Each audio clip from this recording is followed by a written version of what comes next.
So what I'm doing is I'm going to give an introduction to working at the forge.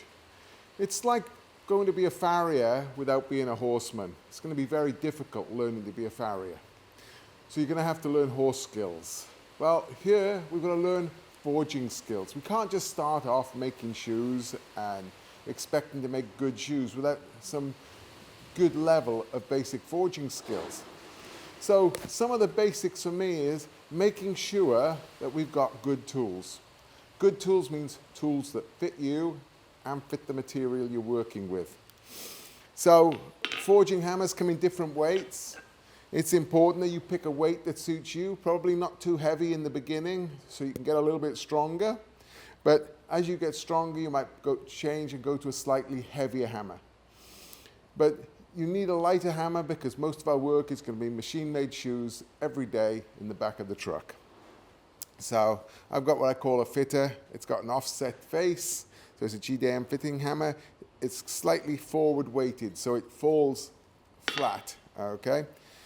But it also can be used for bending shoes if we need to. Handle length, well, it's personal, but handle length does play a part in the amount of energy you have to exert. If you've got a very short handle, then it's going to be much more physical for you. Where if you've got a longer handle, then it becomes mechanical, okay? And you've got physics working on your side.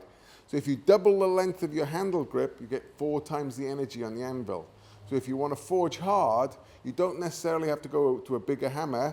What you've got to do is grip it further away from the head. That will give it more speed, velocity, and that gives you more impact. So we can have different lengths of handle. The handle needs to fit into your hand. So you've got a comfortable grip and your fingers just touch, so you don't have to grip tight. If you've got to grip tight on something, you get tired and you lose your accuracy. So modifying the handle so it fits you. Some people will like to put a rubber grip on the handle just so it's a little bit stickier, but that's personal choice, okay? But make sure the handle fits your hand. In the beginning, you might have a slightly shorter handle, but as you want to do more forging, you might go to a longer handle. What's really important is a selection of tongs. If you can't grip steel properly, you're going to struggle. I've just been working with this 8mm shoe, and I've got a nice pair of tongs. They grip parallel onto the shoe, and they're just a little bit outside of parallel, so as I grip, they become parallel.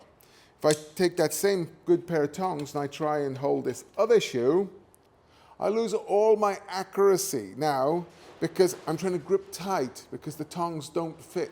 So poor fitting tongs will make it more dangerous to work, and it'll make it more tiring and harder on your body. So make sure you've got a good selection of tongs, fitted up, ready to go. Now, I've got 2 pairs of tongs here. Let me find them. Put my glasses back on. 10mm tong. That's 10mm tong. I've got 2 10mm tongs. And that one is the one I prefer, but this is one that I'd modified for somebody with smaller hands. And you can see if I put them onto the steel, the grip is slightly closer on the one pair that's been modified. So we're allowed to modify the tongs. If I put them together, you can see that the heads are the same, but the way the tongs are being fitted, they've been slightly bent in this area just to bring them to a bit of a smaller grip. So modify the tools to suit you. You know, once you've got your tools set, they last a long time. But remember, occasionally you have to reset the jaws, you have to replace the rivets, and you have to reshape the reins. So they're not good for life. It's just like a shoeing knife. It needs periodic maintenance.